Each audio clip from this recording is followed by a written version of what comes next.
have the current stock market update for PayPal Holdings Incorporated, stock ticker PYPL. Before we begin with today's chart analysis, if you find these educational materials to be helpful in your trading, please remember to click the like and subscribe buttons and leave your thoughts in the comment section below so that other traders can find this information more easily on the platform. So what we're looking at here is going to be the 4-hour time frame. Each candle on this price chart represents a 4-hour trading period. And we're going to be sort of zooming out here a bit because this is a stock that has been getting a lot of attention recently. So what we have really seen here is a fairly significant share price movement to the top side. And if we sort of look back in the stock's history, we can see that there has been, a severe amount of share price decline that has happened, over the last, couple of years, really. If we just sort of move back here a short period of time, we can see that these prior price highs were trading above $300. This would be toward the end of August 2021.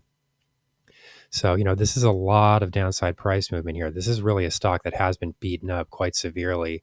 And I do think that probably, there's probably a lot of people that are looking at the stock at the moment, trying to figure out whether or not, there is some value here now that we've seen such dramatic declines. So we do sort of need to take an assessment of this most recent situation and try to figure out where the bottom would be if we were to see sort of a more long-term reversal here. So specifically what I would look at first here would be this double bottom price zone, which comes in right around, this would be roughly $57. I'll call this $56.95. And as we can see here, this is a daily price chart. The view that we're looking at right now is the daily time frame, and this has been tested here on at least 2 separate occasions. You could almost call that 3, but I would really refer to this as a double bottom support zone. And I would continue to maintain a positive outlook for this stock as long as this level remains intact. But with all of this share price movement to the top side, what you really need to do first is take a look at the indicator reading, because there is a strong chance with a move like that you will start to see share prices trading in overbought territory. And as we can see here, we're not exactly trading in overbought territory at the moment, but what you do have here is a very sort of drastic trend movement here in the momentum reading. So as we can see, this is a very steep slope here, and this tends to be the type of price movement that is not sustainable. And when we consider the fact that this is the daily time frame, I mean, this is not a short-term time frame.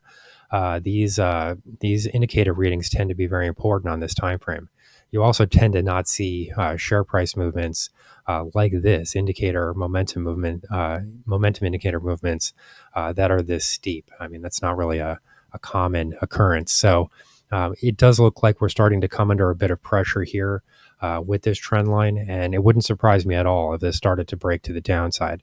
So, this doesn't necessarily mean that, there's a bearish outlook for the stock, but, we've seen a lot of upward price movement here over a very short period of time. So I would start to look at some possibilities here for trend wave movements in the downside direction as possible areas to consider for anybody that might be looking to buy the stock. So specifically, I would look at these prior lows at 56.95 roughly, and then extend this area to these $82 highs that would have been seen yesterday. Actually, that would have been yesterday's trading session.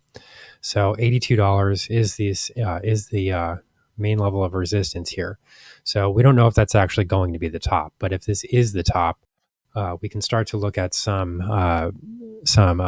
possible Fibonacci retracement zones here, and start to get a sense of where this trend movement could start to reverse to the downside if some further declines were seen. So specifically, the first place that I would look would be this 23.6% Fibonacci retracement zone. As we can see, there was a period of historical support that was generated during this time period.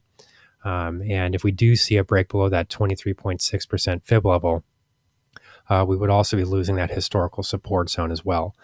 We don't really have any exponential moving average activity in this region because this 20-day exponential moving average really is trading above this level. It's possible that the 50-day EMA exponential moving average could move into this area depending on when we see this area tested. If we start to see this area tested somewhat quickly, then you might not see this exponential moving average provide support in that area. Currently, what we can see here is that it's resting more in line with the 38.2% Fibonacci retracement zone. But the slope on these exponential moving averages are also somewhat extreme. I mean, the price movement has been substantial, and that will cause the exponential moving average cluster to start to move in ways that are substantial as well. So it does look to me like this 50-day exponential moving average is probably going to be resting somewhere above this 38.2% Fibonacci retracement if we do fall into that area. So I'm not really expecting to see share prices sort of gain support from those two signals working in combination with one another. So we're at a little bit of an inflection point here, and there is a little bit of a cloudy reading here in the potential downside trading signals.